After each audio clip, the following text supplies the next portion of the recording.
우리 인생의 마지막 페이지에는 어떤 문장들이 적혀 있을까요? 생의 마지막 안부를 묻는 호스피스 병동의 새벽은 우리가 짐작하는 것보다 훨씬 더 고요하고 깊은 후회들로 채워지곤 합니다. 흔히들 사랑한다, 고맙다는 고백이 가득할 거라 믿지만 그곳을 지키는 이들이 마주하는 것은 의외로 나 자신에게 미안한 마음들입니다. 조금만 더 나를 위해 살아볼 걸. 남의 눈에 비친 내 모습보다 내 마음의 온도를 먼저 살필 걸. 혹시 지금 이 이야기를 듣는 당신의 마음 한구석에도 나 자신에게 미처 전하지 못한 미안함이 고여 있지는 않으신가요? 세상은 우리에게 참 쉬운 대답들을 건넵니다. 이제는 당신만을 위해 살아라. 조금은 이기적이어도 괜찮다. 오늘을 충분히 누려라. 참 예쁜 말들이고 분명 맞는 답입니다. 하지만 우리의 일상은 그 눈부신 말들로부터 참 멀리 있을 때가 많죠. 자려고 누웠다가도 오늘 낮에 삼켰던 서운한 말들이 파도처럼 밀려오고 타인의 시선이라는 거울 앞에 나를 비춰보며 한숨 짓는 것이 우리의 정직한 밤이니까요. 당신이 약해서 자꾸 휘둘리는 것이 아닙니다. 우리의 뇌는 아주 오래전부터 타인의 곁에서 안전함을 느끼고 미움받지 않아야 생존할 수 있도록 본능적으로 설계되어 왔습니다. 당신의 잘못이 아니라 우리 마음의 지도가 원래 그렇게 그려져 있었던 것이죠. 그래서 오늘은 조금 더 깊은 안부를 물어보려 합니다. 왜 우리는 그토록 나 자신을 잃어버릴 수밖에 없었는지, 그 이유를 뇌과학과 심리학의 시선으로 조용히 짚어보려 해요. 인생의 마지막 순간에 나 자신에게 참 애썼다고, 후회 없다고 미소 지어줄 수 있도록 우리가 오늘부터 가만히 내려놓아야 할 4가지 습관에 대해 이야기하겠습니다. 올해 55이 된 정희 씨. 주변 사람들은 그녀를 늘 천사라고 부릅니다. 친구의 무리한 부탁에도 가족들의 당연한 듯한 요구 앞에서도 정희 씨는 늘 해사한 미소와 함께 네, 그래요 라는 답을 건넸으니까요. 하지만 정희 씨의 마음속엔 아무에게도 보여주지 못한 멍자국이 하나 있습니다. 사실 네 라고 대답하는 순간 그녀의 목구멍에는 뜨거운 돌덩이 하나가 걸리곤 합니다. 거절하면 상대가 실망할까봐, 내가 나쁜 사람이 될까봐 그녀는 오늘도 타인의 불편한 감정을 자기가 대신 짊어지고 집으로 돌아옵니다. 마치 남이 긁은 카드값을 내 통장에서 대신 결제해주듯 그녀는 평생 타인의 기분을 위해 자신의 소중한 마음 에너지를 쏟아붓고 있었습니다. 정작 본인의 통장은 텅 비어가는 줄도 모른 채 말이죠. 심리학에서는 이런 상태를 자기 침묵이라고 부릅니다. 관계를 지키기 위해 내 안의 목소리를 스스로 음소거 처리해버리는 것이죠. 우리 뇌 속에서도 조금은 서글픈 일이 벌어집니다. 이성적인 판단을 내리는 뇌의 앞부분이 나 지금 너무 힘들어 라고 소리치는 감정의 목소리를 강제로 억누르는 겁니다. 조금만 더 참아. 그래야 미움받지 않아 라고 스스로를 다그치는 것이죠. 이런 시간이 오래 쌓이면 어느 순간 뇌는 내가 진짜 원하는 게 무엇인지 잊어버리게 됩니다. 정희 씨가 식당 메뉴판 앞에서 한참을 망설이다가 아무거나 괜찮아요 라고 말하는 건 단순히 결정이 느려서가 아닙니다. 뇌가 나를 찾는 기능을 잠시 꺼버렸기 때문입니다. 정희 씨, 당신이 나약해서 거절하지 못한 게 아닙니다. 당신의 마음이 그저 이 소중한 인연들을 지키기 위해 자신을 깎아가며 최선을 다해온 것뿐이에요. 하지만 이제는 기억해야 합니다. 타인의 감정은 그 사람의 몫입니다. 당신이 대신 갚아줄 의무가 없는 마음의 빚이죠. 오늘부터는 아주 작은 것부터 대리 결제를 멈춰보세요. 처음엔 그 짧은 거절이 낯설고 무겁겠지만 진짜 당신을 아끼는 사람이라면 당신의 그 서툰 진심을 기꺼이 기다려줄 것입니다.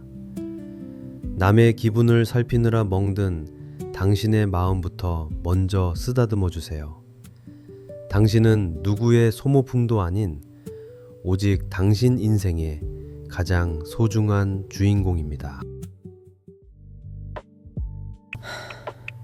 친구들과의 소란스러웠던 동창회가 끝나고 돌아오는 길, 박 팀장은 운전대를 꽉 쥔 채 앞만 보고 있습니다. 아까 친구 녀석이 자랑하던 신형 외제차의 매끄러운 엔진 소리, 강남에 아파트를 샀다며 술잔을 돌리던 동창의 목소리가 귓가에서 떠나질 않습니다. 분명 나도 남들만큼 열심히 살았는데 대출금 갚느라 삐걱거리는 내 인생은 왜 이리 초라해 보일까요? 차창에 비친 자기 얼굴이 오늘따라 낯설게 느껴질 때 박 팀장은 깊은 한숨을 내뱉습니다. 타인과 나를 비교하는 순간 우리는 스스로를 세상에서 가장 좁은 감옥에 가두게 됩니다. 창살도 없고 간수도 없지만 결코 빠져나갈 수 없는 비교라는 이름의 투명한 감옥 말이죠. 우리가 이 비참한 비교를 멈추지 못하는 건 당신이 부족해서가 아닙니다. 우리 뇌 속에 고장난 저울 하나가 들어있기 때문이죠. 우리의 뇌는 타인보다 우월하다고 느낄 때 강렬한 쾌락 호르몬인 도파민을 내뿜습니다. 하지만 현대사회는 이 회로를 교묘하게 이용하죠. SNS나 모임에서 보이는 남들의 모습은 가장 화려하게 편집된 영화 예고편과 같습니다. 반면 당신의 삶은 지루하고 고단한 무삭제 다큐멘터리죠. 뇌과학적으로 보면 당신은 지금 남들의 화려한 예고편과 당신의 가공되지 않은 일상을 비교하며 스스로를 괴롭히고 있는 겁니다. 애초에 승자가 없는 싸움을 뇌가 강제로 시키고 있는 것이죠. 이 과정에서 평온함을 주는 세로토닌은 바닥을 드러내고 우리 마음의 온도는 차갑게 식어버립니다. 박 팀장님, 오늘 밤 거울 속의 당신을 너무 미워하지 마세요. 당신의 뇌가 타인의 화려함에 잠시 눈이 멀어 당신이 묵묵히 일궈온 소중한 일상들의 가치를 잊어버린 것뿐입니다. 누군가의 아파트는 커졌을지 몰라도 당신이 가족과 함께 쌓아온 온기까지 크기로 잴 수는 없습니다. 비교의 안경을 잠시 벗고 당신의 손에 베어있는 성실함의 굳은 살을 가만히 어루만져 주세요. 남의 영화에 조연으로 출연하려 애쓰지 마세요. 당신은 당신만의 다큐멘터리에서 가장 위대한 주인공입니다. 오늘 하루도 그 무거운 짐을 지고 참 잘 견뎌내셨습니다. 타인의 속도에 맞추느라 오늘을 잃어버린 우리가 결국 마주하게 되는 가장 슬픈 신기루가 있습니다.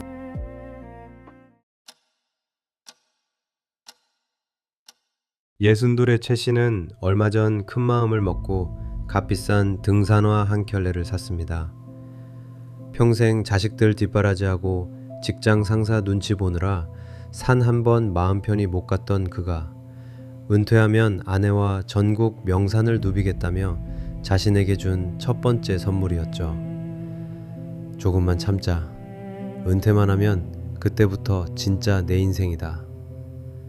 그는 습관처럼 행복을 내일로, 다음으로 미뤘습니다.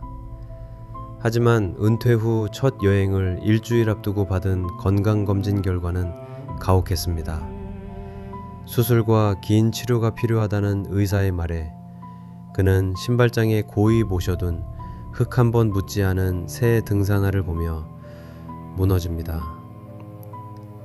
우리는 왜 항상 행복에 유통기한이 없는 것처럼 행동할까요? 왜 지금 마셔야 할 차 한 잔의 온기를 나중이라는 실체 없는 신기루와 맞바꾸며 살고 있는 걸까요? 우리가 이 나중병에 걸리는 이유는 우리 뇌의 뛰어난 상상력 때문입니다. 우리의 뇌는 미래의 행복을 그리는 것만으로도 마치 그 행복을 얻은 것 같은 착각에 빠집니다. 뇌과학적으로 보면 먼 미래의 즐거움을 설계하느라 정작 지금 이 순간의 감각들을 무시해버리는 것이죠. 뇌는 당신을 속이고 있습니다. 내일의 더 큰 보상을 위해 오늘의 작은 기쁨을 희생하는 것이 더 합리적이라고 말이죠. 하지만 인류의 오래된 지혜는 우리에게 메멘토 모리라고 속삭입니다. 죽음을 기억하라는 이 말은 우리 삶에 분명한 유통기한이 있음을 잊지 말라는 뜻입니다. 시간이 무한할 거라는 뇌의 오작동을 잠시 멈추고 지금 이 순간의 생명력을 온전히 느껴보라는 다정한 경고이기도 합니다. 최씨 선생님, 그리고 오늘도 나중을 위해 오늘을 견디고 계신 당신, 그동안 정말 고생 많으셨습니다. 가족을 위해, 미래를 위해 당신의 오늘을 기꺼이 제물로 바쳐온 그 마음을 누가 감히 탓할 수 있을까요? 하지만 이제는 그만 미안해해도 됩니다. 아껴두었던 좋은 찻잔을 꺼내고 제일 예쁜 옷을 입고 지금 당장 창밖의 햇살을 누려보세요. 행복은 저 멀리 산 정상에 있는 것이 아니라 산을 오르기 위해 신발끈을 묶는 지금 이 순간에만 존재합니다. 미래의 당신에게 빌려준 행복을 이제 그만 돌려받으세요. 당신에게 허락된 가장 확실한 시간은 오직 지금뿐입니다. 마지막 습관은 당신이 혼자가 되는 것을 죽기보다 무서워하게 만듭니다. 32의 지영씨는 잠시도 스마트폰을 손에서 놓지 못합니다. 화려한 카페에서 찍은 사진을 올리고 실시간으로 달리는 좋아요와 댓글을 확인하느라 그녀의 눈은 늘 밝은 화면에 고정되어 있죠. 하지만 수백 개의 알림이 쏟아지는 그 순간에도 지영씨의 마음엔 찬바람이 붑니다. 사람들과 섞여 웃고 떠들어도 집에 돌아와 화장을 지우는 순간 설명할 수 없는 깊은 허기가 밀려오곤 합니다. 그녀는 사실 혼자 있는 시간을 견디지 못합니다. 고독이 찾아오는 틈을 주지 않으려 끊임없이 누군가와 연결되려 하지만 그럴수록 정작 진짜 나는 저 멀리 유배되어 사라지고 있었습니다. 가면은 갈수록 화려해지는데 그 뒤에 숨은 얼굴은 점점 투명해지고 있는 것이죠. 우리가 혼자 있기를 이토록 무서워하는 이유는 타인의 시선으로 만든 가면이 너무 커졌기 때문입니다. 남들의 칭찬 없이는 내 가치를 느끼지 못하는 상태가 된 것이죠. 하지만 우리 뇌에게 고독은 선택이 아니라 꼭 필요한 휴식입니다. 신기하게도 사람의 뇌는 아무것도 하지 않고 가만히 혼자 있을 때 오히려 자기 자신을 정리하기 시작합니다. 뇌과학에서는 이를 디폴트 모드 네트워크라고 부르는데 쉽게 말해 자아를 수리하는 정비소와 같습니다. 끊임없는 자극과 알림음 때문에 이 정비소의 문이 닫혀버리면 뇌는 내가 누구인지 잊어버리고 방황하게 됩니다. 뇌가 나를 다시 지필할 시간을 주지 않았기 때문에 마음속에 텅 빈 구멍이 생기는 것이죠. 그래서 괜히 TV를 켜놓고 잠들게 됩니다. 그래서 괜히 누군가와 계속 연락하고 싶어집니다. 지영씨, 그리고 홀로 남겨지는 것이 낯설고 두려운 당신에게 말해주고 싶습니다. 혼자 있는 시간은 버려진 시간이 아니라 세상에서 가장 소중한 당신과 재회하는 시간입니다. 사람들의 박수 소리가 멈추고 화면이 꺼질 때 찾아오는 그 고요를 너무 겁내지 마세요. 그 고요함 속에서만 비로소 당신의 진짜 목소리가 들리기 시작할 테니까요. 남들에게 보여주기 위한 화려한 사진 대신 오늘 하루 고생한 당신의 마음을 가만히 안아주는 시간을 가져보세요. 고독은 외로움이 아니라 가장 나다운 사람이 되기 위해 통과해야 하는 아름다운 성역입니다. 오늘 우리는 4명의 삶을 함께 걸어봤습니다. 타인의 기분을 대신 갚아주던 정희씨, 남의 인생과 나를 비교하느라 밤잠 설치던 박팀장, 나중을 위해 오늘을 버렸던 최씨, 그리고 고독이 무서워 가면 뒤로 숨어버린 지영씨까지. 사는 모습은 제각각 달라도 이분들이 앓고 있는 아픔은 사실 단 하나의 뿌리에서 자라났습니다. 바로 내 인생의 리모컨을 타인의 손에 쥐어주었다는 것입니다. 남들의 기분, 남들의 시선, 남들이 말하는 미래. 우리는 정작 내 집 안방에 앉아 있으면서도 밖에서 들려오는 소음에 채널을 빼앗긴 채 단 한순간도 진짜 나라는 프로그램에 집중하지 못했습니다. 그러다 보니 어느샌가 내가 무엇을 좋아하고 언제 행복한지도 잊어버린 채 살게 된 것이죠. 이제 와서 내가 바뀔 수 있을까? 인생의 중반을 넘긴 분들이라면 이런 회의감이 드실지도 모릅니다. 하지만 뇌과학은 우리에게 가장 다정한 약속 하나를 건넵니다. 우리 뇌는 굳어버린 화석이 아닙니다. 오히려 말랑말랑한 찰흙과 같아서 우리가 오늘 새로운 결심을 하고 다른 길을 걷기 시작하면 뇌도 그에 맞춰 스스로를 재설계합니다. 이것을 신경가소성이라고 부릅니다. 쉽게 말해 뇌가 스스로를 고치고 새 길을 내는 힘이죠.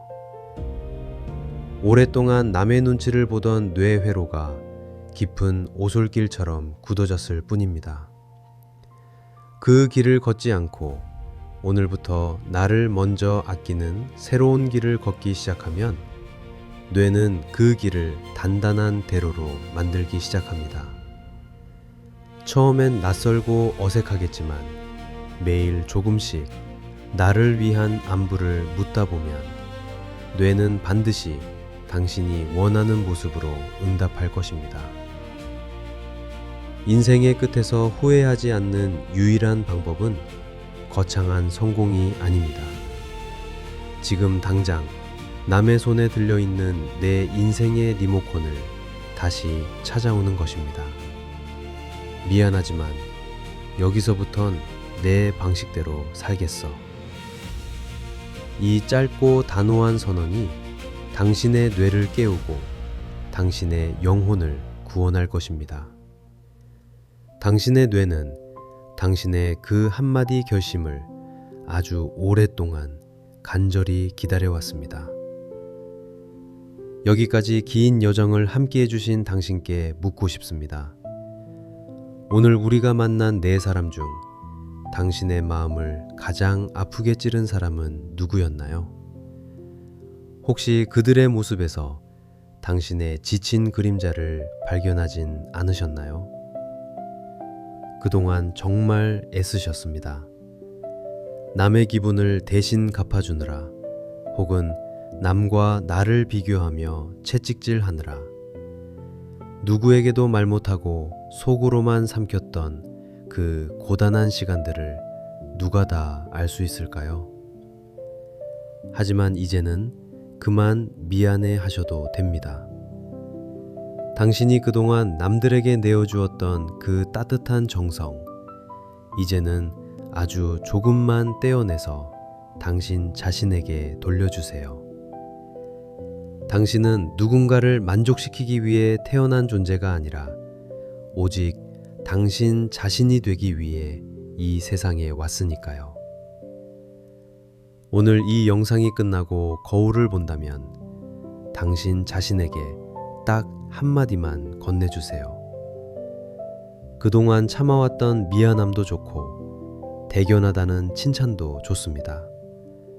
오늘 당신이 스스로에게 건네고 싶은 그 한마디를 댓글로 조용히 남겨주세요. 당신의 용기 있는 안부가 지금 어딘가에서 홀로 울고 있을 또 다른 누군가에게는 다시 일어설 수 있는 따뜻한 손길이 될 것입니다. 식지 않는 마음으로 오늘도 당신의 안부를 묻겠습니다. 이 이야기가 마음에 닿으셨다면 소중한 분께 전해주세요. 안부의 온도였습니다.